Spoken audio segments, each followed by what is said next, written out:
여러분 어느 때보다 소리를 높여야 할 때입니다. 하나가 돼서 해내야 할 때입니다. 함께하면 되지 않습니까? 지금 그 일을 위해서 맨 앞에서 애쓰시고 있는 김민웅 촛불행동 상임대표님 모셨습니다. 어서 오십시오. 네, 반갑습니다. 나와주셔서 고맙습니다. 감사합니다. 지난번에 구속 취소 이후에 집회 열기가 좀 더 뜨거워지고 있죠. 어제만 해도 뭐 굉장히 들었어요. 예. 네. 저희들은 이제 12.3 비상겸 이후에 여의도에서 그리고 그 이후에도 계속해서 현재는 이제 헌재를 지켜내는 그러한 이 집회를 안국동 송현독지공원에서 하고 있어요. 예. 매일 하고 있는데 매일 7시에 토요일은 또 저희들이 하고 지난 몇 번을 그 이후에 민주당 그다음에 야 5당 순차적으로 해서 5시에 열리는 비상행동과 함께 함께하는 그런 움직임을 갖고 있는데요. 특히 어제의 경우 그제부터도 그랬지만 어제의 경우는 뭐 엄청나게들 많이 모이셨어요. 예. 그 송현독지공원이 이제 안국동이고 그러니까 잘하면 이제 시간이 같으니까는 이 광화문하고 전체가 다 엮여서 아주 큰 흐름을 형성을 할 수 있지 않을까 그렇게 생각을 합니다. 예. 아무래도 구속 취소 윤석열 나오는 모습 보고 그냥 속이 뒤집어져서 나오는 분들이 많으시겠죠. 분노하고 또 초긴장 상태죠. 사실은 헌재 판결에 대해서 누구도 지금 확신을 할 수가 없잖아요. 무슨 점치는 것도 아니고 그리고 아내 이야기가 밖에 나오는 것도 아니고 또 이런저런 이 추정이 있지만은 그 어떤 것도 사실은 이거다로 얘기할 수 없는 상황이죠. 결국은 이제 보면은 윤석열의 구속 취소라고 하는 게 검찰 내부의 내란 세력들, 사법부 내에서도 그렇고요. 전체로 보면은 내란 세력 또는 내란 동조 세력의 윤석열 복귀 작전이 시작된 거죠. 예. 그리고 분명히 이제 법리적으로 보면은 윤석열의 석방 요새는 이제 탈옥 사건이라고 얘기를 하죠. 그것과 그다음에 헌재 판결이라고 하는 것이 별개로 존재하고 있잖아요. 그런데 이번에 구속 취소의 과정을 보면은 법 논리와 다른 권력 논리가 작동하고 있는 것을 우리들이 다 경험했기 때문에 이 두 개는 원래 별개의 것이 돼야 하는데 그리고 잊지 말아야 할 사건이었죠. 구속 취소라고 하는 것은. 그런데 이 두 개는 법 논리상으로는 별개이긴 하지만 현실에서는 직결된 사안이라고 봐야 됩니다. 그래서 헌재 판결에 영향을 미치기 위해서 극도로 압박을 하고 있는 모양새죠. 그 압박이라고 하는 것이 단순히 압박 정도로 끝나는 것이 아니라 공격, 파괴, 처단 이런 용어까지 나올 정도로 헌재 재판관을 겨냥하는 이러한 헌정 질서 문란의 상태가 있기 때문에 그 결과를 저희들이 내다볼 수 있잖아요. 그렇게 되면 어떻게 되는 것인지.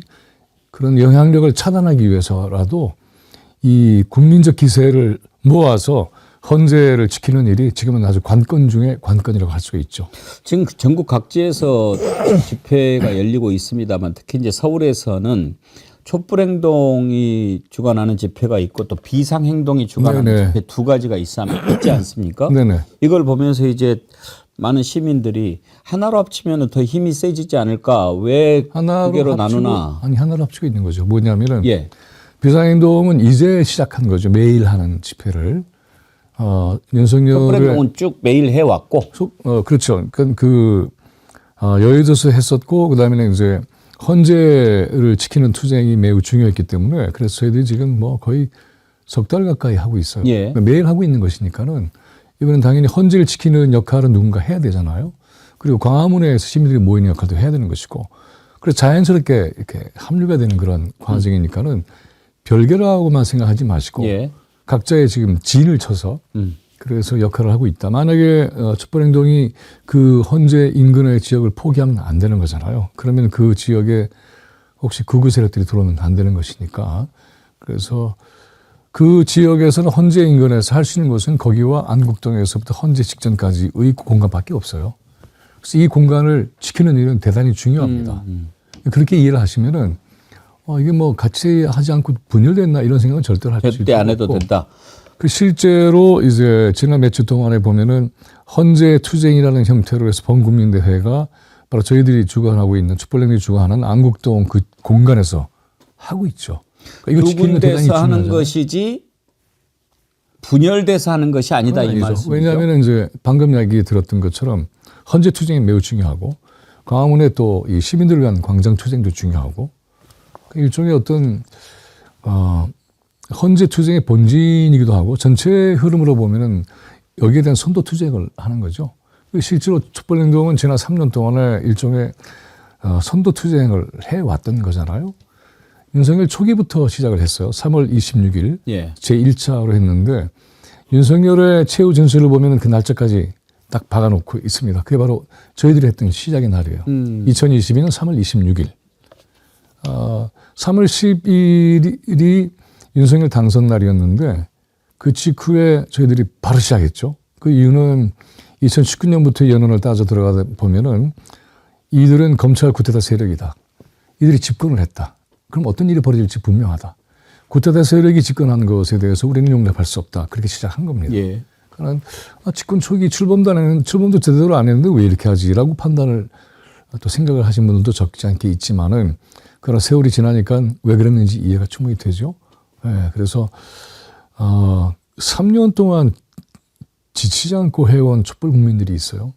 이분들이 선택한 공간이 바로 헌재 투쟁을 하는 송현녹지 공원의 공간입니다. 그러니까 이분들의 뜻을 존중해 드리는 게 맞죠. 그리고 3년 동안에 치열하게 해왔고 마지막 고비를 넘기고 있는데 헌재 투쟁은 포기할 수 없다라는 게 맞잖아요. 그래서 그 일종의 헌재 투쟁의 본질은 지키는 게 맞고 그다음에 광화문 훨씬 이제 공간이 크니까는 광화문은 거기에서 시민들이 모여서 행진하면서 같이 만나요. 그러니까 이런 것들이 있으니까는 걱정하지 않으셔도 되고 역할이 이제 여러 역할이 있으니까 그 역할을 각자가 충실하게 해서 하나의 힘을 만들어간다. 그 구호는 뭐 명백하게 같잖아요.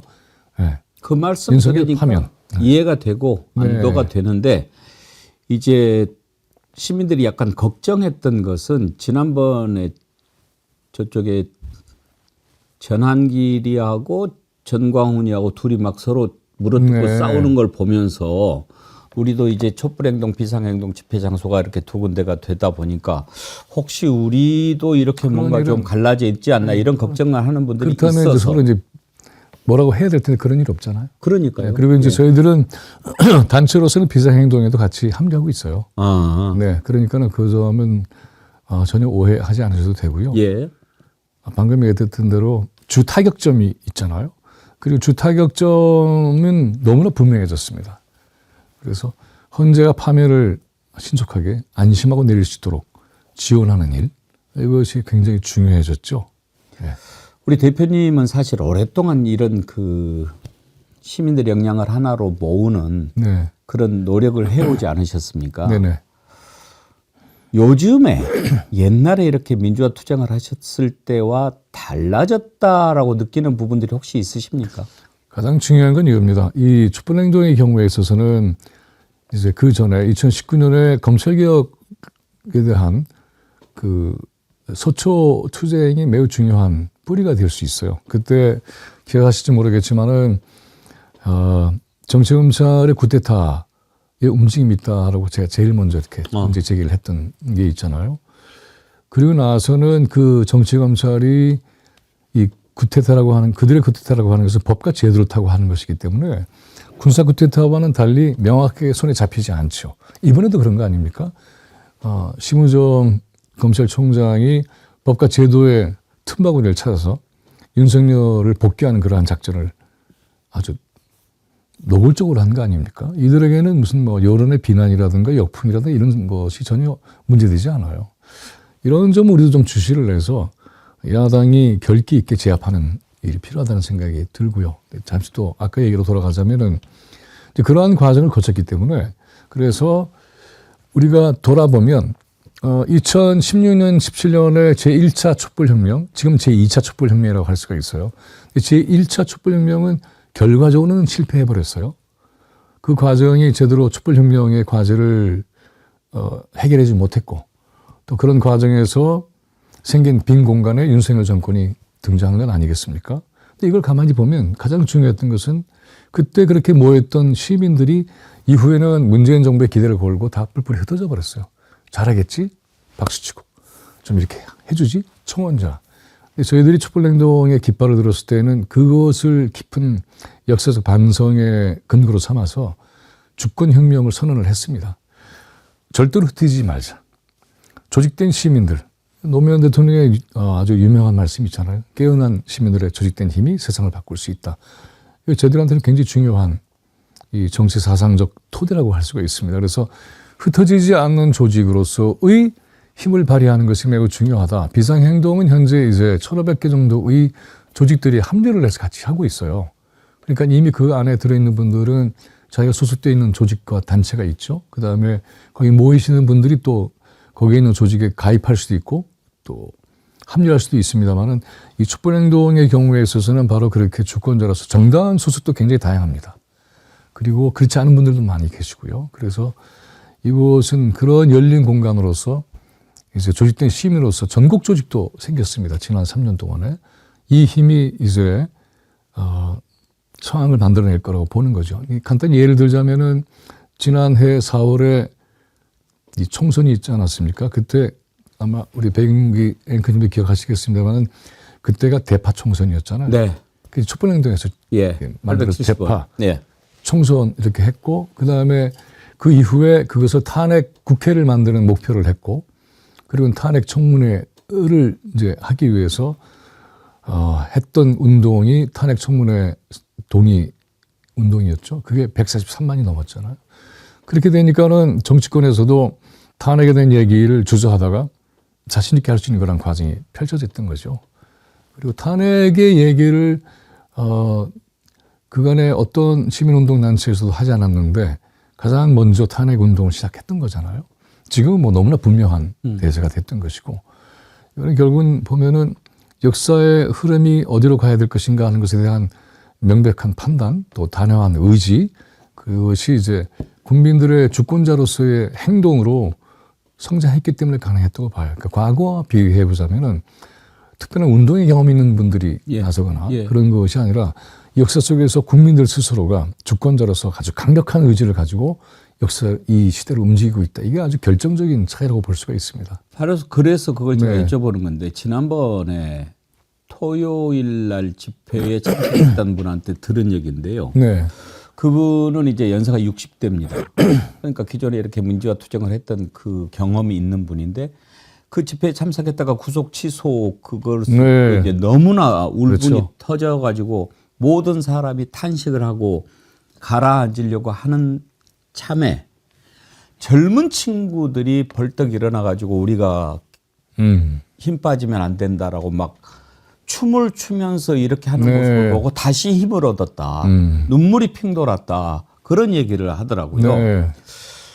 이것도 큰 변화 아닙니까? 변화죠. 그러니까는 우리들이 이제 이 운동을 하면서 중간에 아쉬웠던 것은 왜 젊은 세대들이 함께 합류하지 않을까 이런 걱정들 많이 했잖아요. 그런데 처음에 이 운동은 초기에 40, 50대가 중심이 돼서 끌고 나갔어요.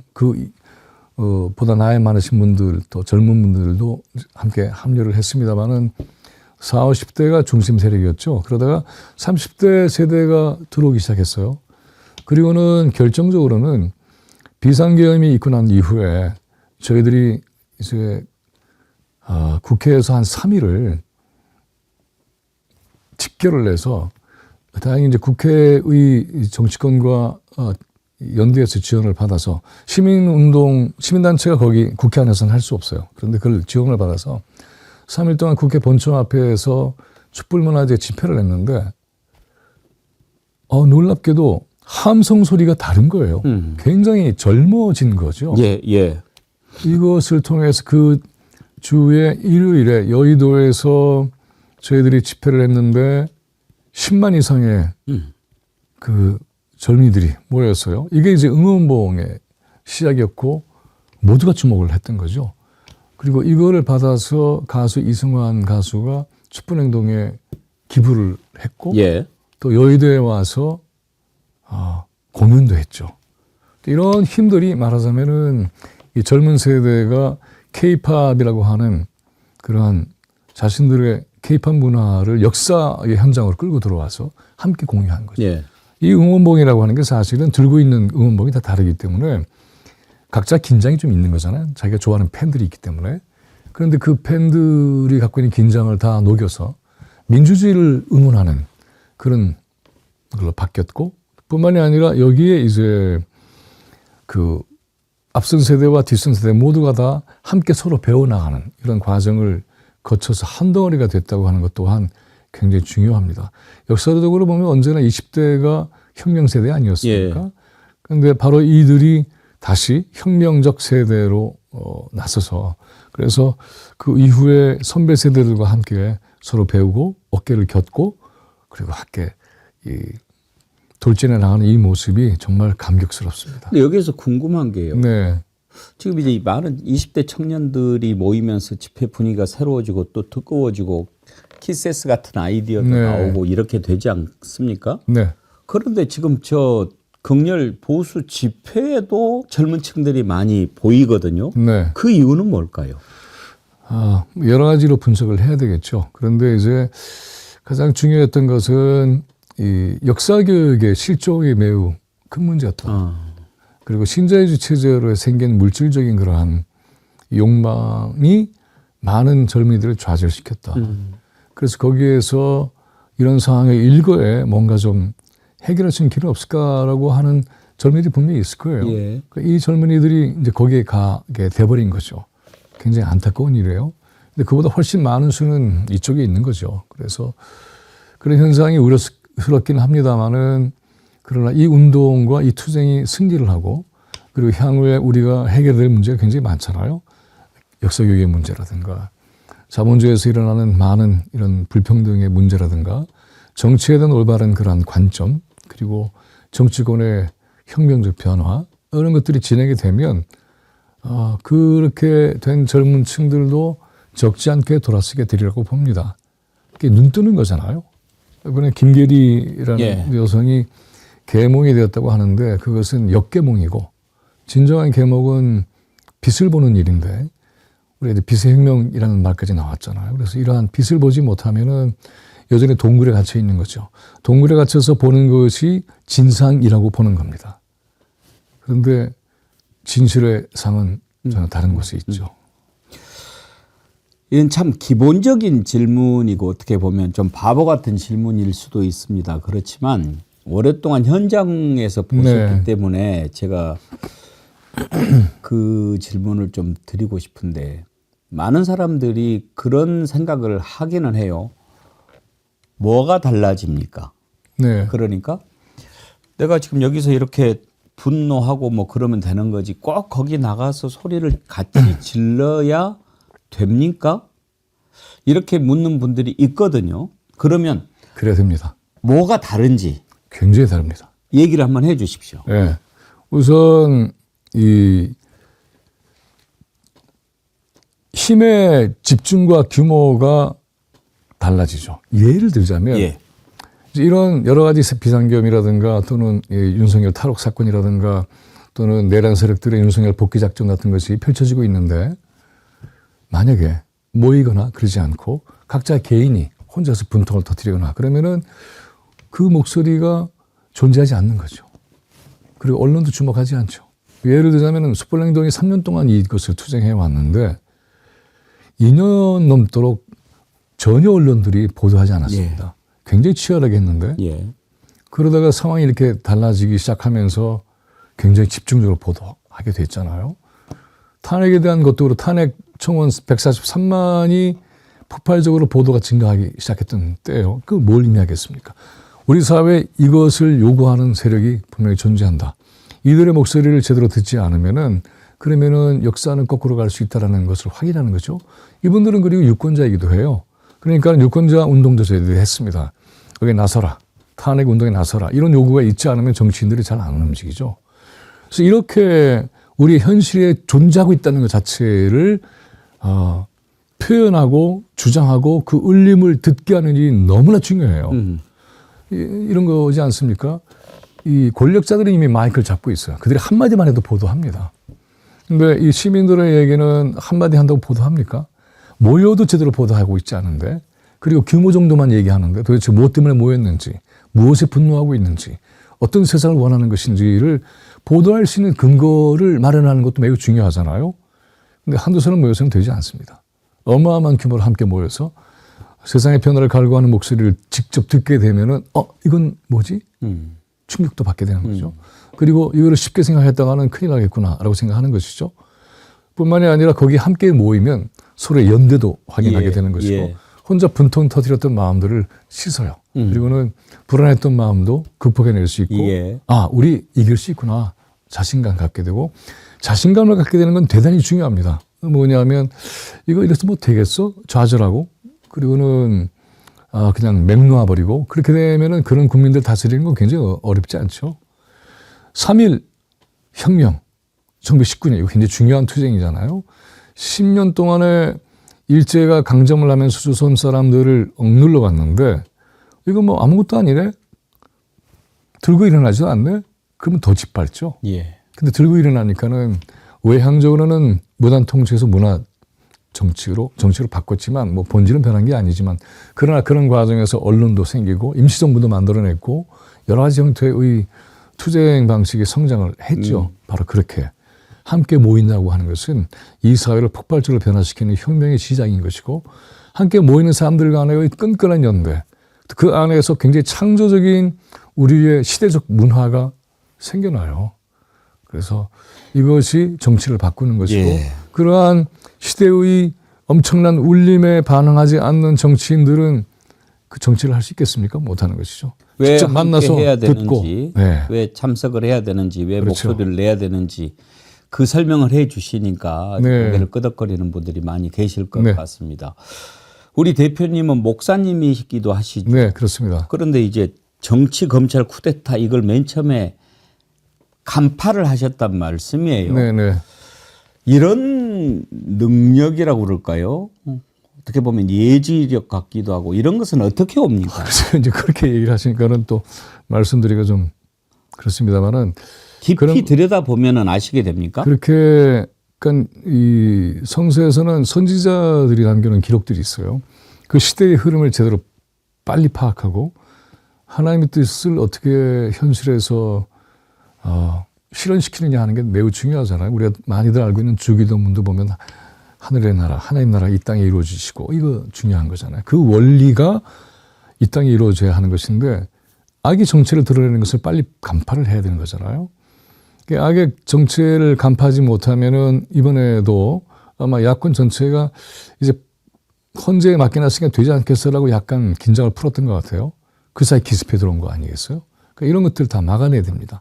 그런 것과 함께 저는 이제 사회각을 했기 때문에 그 당시에 보면은 정치검찰 개혁이라고 하는 것이 선출된 민주적 권력의 통제를 받아야 되는 거잖아요. 그걸 거부한 거잖아요. 그럼 쿠데타죠. 아주 너무나 명백하게. 근데 그 당시에는 많은 사람들이 윤석열에 대한 기대도 함께 가지고 있었어요.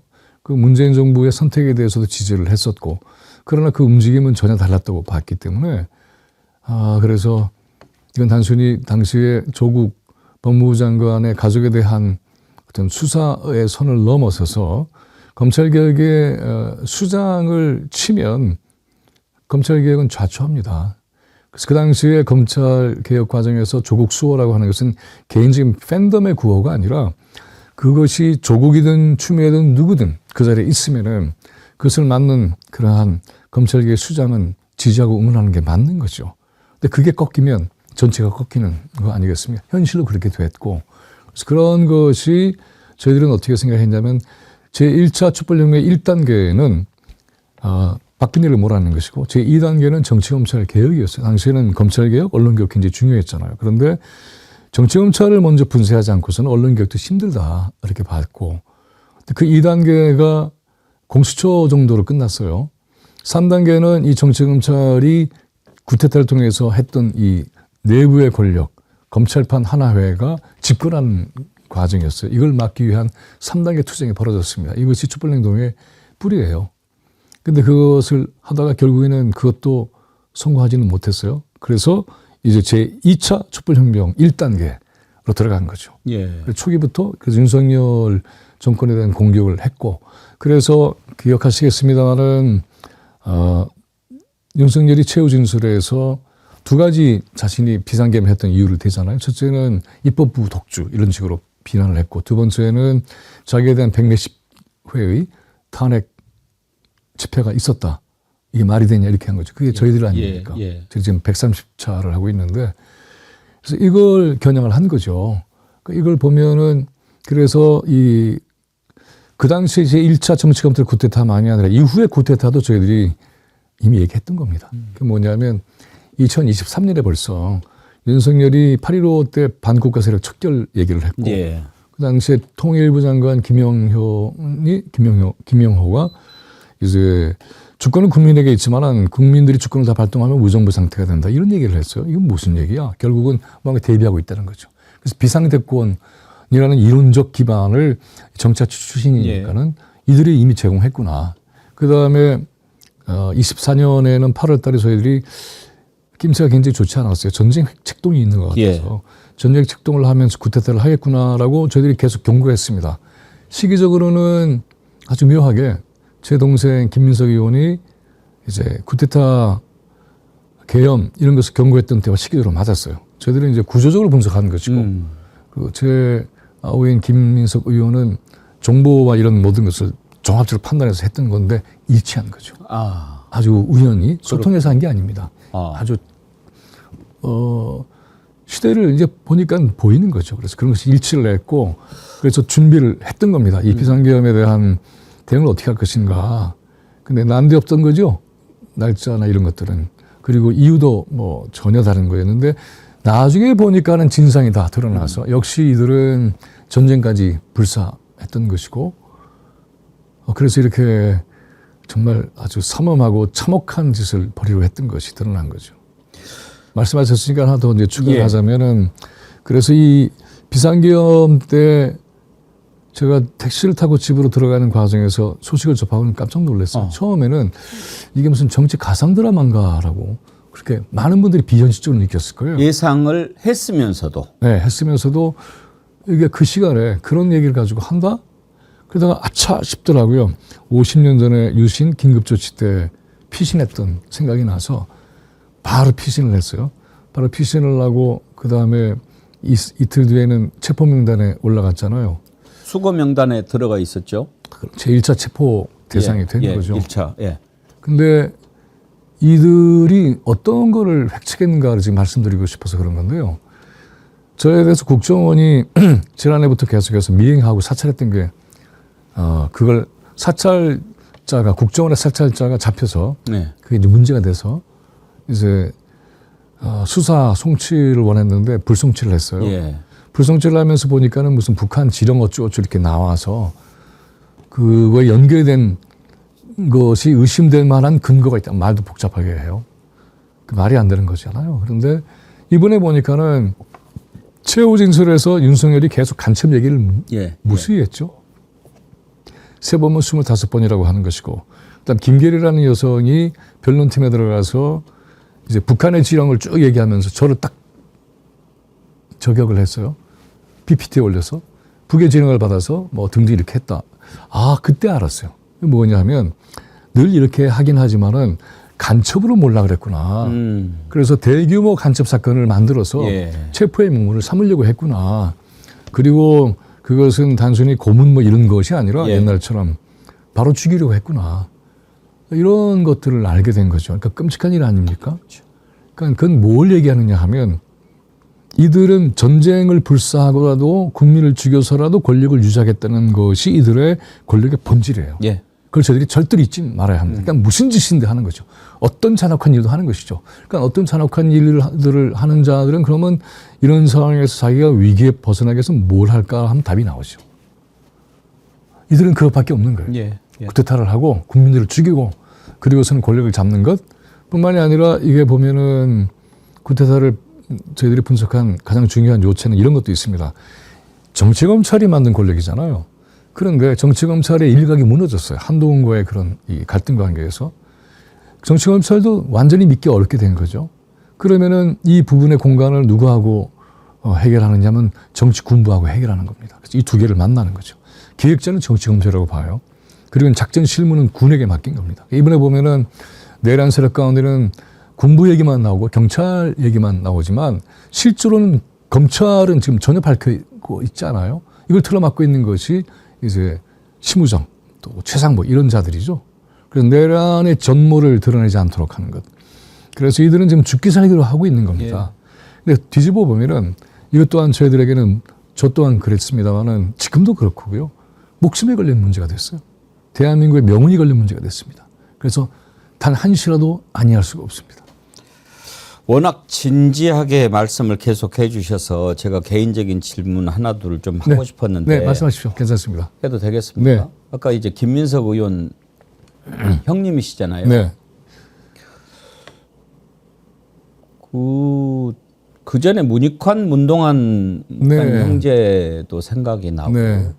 그러는데 두 분이 다 그렇게 민주화를 위해서 젊은 시절부터 그렇게 몸을 던지셨는데 혹시 이게 무슨 DNA인가 뭐 이렇게 생각해 보신 적 있으세요? 제가 이제 그 젊을 때 운동하는 걸 보고 제 동생이 이제 어렸을 때는 이렇게 생각을 했었다 그래요. 예. 형이 하는 걸 보니까 나는 대학생 돼서 저 절대로 안 한다. 그랬는데 뭐 그렇게 코가 낀 거죠. 예. 그리고 이제 그 이후에는 이제 그 제 아우는 아주 오랫동안 야인 생활을 했던 거잖아요. 그 과정에서 많이 단련이 됐고 또 그런 과정에서 큰 얘기는 서로가 많이 나누죠. 근데 이번에 보니까는 저하고 제 동생을 엮어서 니네들 다 이런 식으로 짰지. 이건 말이 안 되는 얘기고 정세인식에 대한 것은 저나 또는 민석이나 국민들이나 다를 게 없잖아요. 그 자연스러운 거죠. 너무 자연스러운 것이고 그걸로 해서 무슨 마치 이제 밖에서는 제가 그리고 안에서는 제 아우가 이렇게 손을 잡고 뭔가 한다. 큰 의미로는 손을 같이 잡고 있는 거죠. 정치권과 시민사회가. 그런 차원에서 손을 잡고 있지만은 이제 김민석 의원은 정치인으로서 자기의 위치와 입장이 있고 해야 할 일이 따로 있는 것이고 저는 저대로 또 시민사회에서 해야 될 일이 따로 있는 것이고 제가 대학을 이제 정년 은퇴한 지가 꽤 되니까 보다 자유스러워진 거죠. 그러니까 그런 상황에서 이 운동에 전념 투쟁을 하는 것이니까는 그런 면에서는 저는 제 동생이 참 자랑스럽고 또 고맙죠. 네. 혹시 부모님이 어떤 분이셨는지 여쭤봐도 네, 저희 아버님은 돌아가셨고요. 저희 어머니는 살아 계시고 저희 아버지가 저희 어머니를 참 많이 도우셨어요. 이게 무슨 말이냐 하면은 제 아우가 학생운동하면서 옥에 갇힌 이후에 제가 운동을 하거나 이렇게 했을 때만 하더라도 이제 걱정하는 어머니였죠. 기도하는 어머니였는데 민석이가 운동하면서는 민가협 초대 회장이셨어요. 전면에 등장해서 아주 강력한 투쟁을 하셨죠. 그래서 투사가 되셨어요. 지금 이제 나이가 이제 워낙 많으시니까 이제 쉬고 계십니다만은 그런 것들이 다 이제 우리 가족들에게 있어서는 굉장히 중요한 그런 어떤 이 운동사의 역사, 운동사의 한 장이 아닌가 이렇게 생각을 합니다. 저희 어머니가 그래서 그 당시에 옥에 갇힌 학생들을 구하고 또 그 어머니들과 연대하는 일을 엄청나게 많이 하셨어요. 그리고는 제 아우가 그 와중에 이제 교통사고로 세상을 떠나게 됐는데 이름이 민화입니다. 제가 민화, 민석인데 민화의 집을 그걸 기념이라고 하기보다는 그 마음을 기념해서 민화의 집을 만들어서 그 당시에 1980년, 90년대에 많은 분들이 그 집에서 같이 지내고 운동하고 그랬던 역사가 또 있습니다. 네. 그래서 많은 분들이 지금도 저를 보면 저희 어머니를 굉장히 많이 기억하세요. 민웅, 민화, 민석 다 그 이름에 백성민자를 넣으셨잖아요. 맞습니다. 그 이름은 누가 지으신 겁니까? 저희들은 이제 집안에 돌림이 민자고 학렬이군요. 네, 민자이고 그다음에 그 이름은 이제 할아버지. 그다음 민석이는 아버지가 지어주시고. 그러셨군요. 그래서 뭔가가 좀 범상치 않은 그런 걸 느꼈는데. 저희 어머니가 그때 저희 어머니하고 저 아버지가 이제 그 다른 생업을 좀 찾으시다가 학원을 저희 어머니 아버지가 일본에서 오래 사셨기 때문에 일본 학원을 만드셨는데 그 이름이 산민학원이었어요. 그건 나중에 그것도 탄압을 받아서 이름을 바꿀 수밖에 없어요. 네.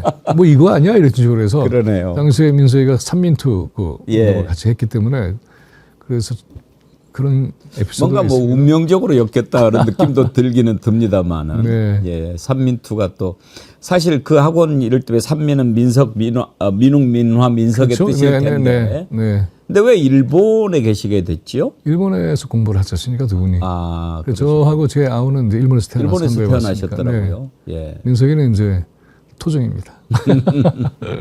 이런 질문 여쭤봐도 네. 실례가 아닐지 모르겠는데 왼쪽 눈이 불편하시잖아요. 네. 어쩌다가 그렇게 되셨나요? 태어나면서부터 그랬어요. 태어나면서부터 아. 이제 태어나면서부터 저는 이제 어릴 때 사람들은 다 이제 보통은 이제 오른손잡이고 왼손잡이를 못 쓰잖아요. 예. 그런 줄 알았어요. 눈도. 아, 그래서 왼쪽은 거의 실명 상태인데 이게 약간 힘들죠. 그러시겠는데요. 예, 그런데 당연히 왼쪽 눈은 잘 안 보이는 거고 오른쪽 눈은 잘 보이는 것이다라고 생각을 해왔는데 어릴 때 보니까 그게 아니더라고요. 예, 그래서 한 눈을 가지고 산 거죠, 지금까지. 이제는 적응은 많이 되셨겠습니다만은 네. 세상이 항상 비장애인 위주로 모든 게 세팅이 돼 있기 때문에 네. 그런 것들이 이제 불편하실 수 있는 거죠. 근데 이제 그거는 저는 그래서 그렇게 생각하지는 않고 그냥 제 하나의 존재론적 고백이라고 한다면 그래서 육신의 한 눈은 잘 안 보이지만 다른 눈은 주신 게 아닌가. 아, 예. 다른 눈. 그래서 뭔가 세상의 현실의 눈에서는 볼 수 없는 눈을 주신 건 아닐까라고 스스로 그냥 그렇게 생각하고 살고 있습니다. 예. 네. 오늘 이렇게 대표님 모시고 많은 얘기 듣는데 마음이 많이 뜨거워졌습니다. 오늘 고맙습니다. 책을 하나 가지고 네. 오셨는데 네, 요새 오브 더 피플 그 네, 이거는 이제 게티스버그 연설 아닙니까? 링컨의. 네, 링컨의 얘기인데 제목을 그렇게 정하신 게 아니요, 제목은 이제 진실은 고독하지 않다인데 이게 이제 of the people, by the people, for the people 이게 이제 인민에 의한 인민을 위한 이렇게 되어 있잖아요. 예. 보통 이제 인민이라는 말을 잘 쓰지 않으니까 국민으로 번역하지만은 국민은 이제 네이션이고 인민이라는 말 굉장히 좋은 말이죠. 인간으로서의 존재로 인민을 얘기하니까 이 책은 제가 지난해에 한길사에서 출간을 했는데 크게 세 가지 얘기를 할 수 있습니다. 이게 책을 꼭 좀 권해드리고 예. 싶은 것인데 하나는 크게는 이 자본의 지배, 경제적 불평등, 양극화의 문제를 우리가 도대체 어떻게 해결할 것인가 하는 문제. 그다음 두 번째는 기후위기라는 인류적 과제. 세 번째는 인민주권 또는 국민주권이라고 할 수 있는 그걸 토대로 한 정치는 어떻게 만들어져야 될 것인가. 그리고 촛불행동은 그동안에 어떤 움직임을 보여왔는가. 그리고 이런 것이 앞으로 어떤 과제를 해결해야 될 건가 하는 얘기를 담아왔습니다. 근데 어렵게 생각하실 건 없고요. 뭐 문화 얘기부터 시작을 해서 여러 예. 정치론까지 어렵지 않게 제가 진력을 다해서 썼습니다. 제가 그 정치학과 신학을 같이 공부를 하고 가르쳐 왔어요. 그런 차원에서 이것은 이제 이 시대에 우리의 정치적이고 역사적인 과제를 어떻게 꿰뚫어 볼 건가. 예. 그리고 그걸 어떻게 하면 제대로 감당할 수 있을 건가. 그리고 여기에 또 하나 중요한 것이 헌법에 대한 제 발제가 하나 있는데 헌법 전체는 아니라 헌법 전문에 대한 발제입니다. 그래서 지금 보면은 우리가 이런 주권 혁명을 해 나갈 때에 대한민국 민주공화국이다. 모든 권력은 국민에게서 나온다라고 되어 있잖아요. 그것도 저는 성에 차지 않아요. 예. 왜냐하면 국민에게서 나온다고 하고서는 사실은 정치적 사기가 너무나 많기 때문에 곧 국민, 인민이 곧 권력이다. 이렇게 나오는 근거 정도가 아니고 국민이야말로 최고 권력이다. 이렇게 예. 판단하고 생각하는 것이 우리 사회를 바로 이끌고 나가는데 매우 중요한 운동이다. 촛불행동의 운동도 이러한 역사적 의식, 정치적 사상을 가지고 하고 있다. 그래서 이걸로 끝나는 게 아니라 촛불행동의 경우에는 이 긴 이름이 있습니다. 촛불 승리, 전환 행동. 예. 그래서 이기고 새로운 사회를 만들기 위한 그런 힘을 모아나가는 과정입니다. 진실은 고독하지 않다. 네. 꼭 읽어보도록 하겠습니다. 맞습니다. 오늘 귀한 제가 오늘 시간 선물로 내주셔서 드리려고 갖고 왔습니다. 아이고 고맙습니다. 제가 사서 네. 봐야 되는데 네. 제가 읽고 또 많이 좀 알리도록 네. 하겠습니다. 오늘 귀한 말씀 감사드리고요. 네. 앞으로 우리가 꿈꾸는 세상 네, 맞습니다. 우리 대표님 판사께서 맞습니다. 계시니까 더 빨리 앞당길 수 네. 있을 것이라고. 헌재 판결이 나기 전까지 매일 7시에 예. 안국역 1번 출구로 나오시면 예. 됩니다. 송년독지공원에서 매일 하고요. 토요일은 아마 아직 시간은 정해져 있지 않지만은 2시 정도에 저희들이 시작하고 야 5당도 같이 해서 3시 30분에 같이 만약에 현장에서 금요일 날 판결이 나면 선고가 네. 나면은 바뀌겠죠, 일정이? 좀 바뀌겠죠. 그러니까 네. 이제 금요일 봐야 되겠죠. 봐야 되겠죠. 근데 그리고 금요일 어떤 날 판결이 나와도 기대를 아직은 지금 버리지 않고 네, 있습니다만. 어떤 판결이 나와도 예. 어떤 판결이 나와도 우리는 새로운 세상을 만들자는 투지 의지는 그대로 더 크게 만들어야 할 겁니다. 어떤 판결이 나와도. 네. 저는 어떤 판결이 나와도에서 뭐 기각은 아예 상상도 하지 않습니다만 네. 파면이 돼도 네. 해야 될 과제가 너무나 많이 바로 있기 그겁니다. 때문에. 네. 그래서 예. 윤석열 없는 윤석열 체제를 지속시켜서는 안 되는 것이고 예. 이번에 저희들이 생생하게 목격했습니다마는 내란 세력들이 얼마나 준동하고 있는지 그리고 대전 구급 파쇼가 우리 사회에서 얼마나 많은 이런 미래를 좀먹고 있는지 봤잖아요. 그래서 촛불행동에서는 이제 파면 이후에 조기 대선이 이루어지게 된다면 하나 중요한 일을 하고 있습니다. 그게 뭐냐 하면 내란 행위자 처벌법 입법 운동입니다. 그 특별 검사와 특별 재판소까지 만들어서 이들을 재판을 하고 반민특위가 실패했잖아요. 그런데 21세기의 새로운 형태의 반민특위를 복원하고 내란 세력들을 철저하게 척결을 해서 이들을 역사에 기록하고 처벌을 하고 그런 새로운 미래 세대가 정말 마음껏 춤을 추며 살 수 있는 예. 그런 세상을 만들자 이런 의지를 가지고 있습니다. 감사합니다. 함께 춤추는 날 기다려 보겠습니다. 고맙습니다. 예, 감사합니다. 고맙습니다.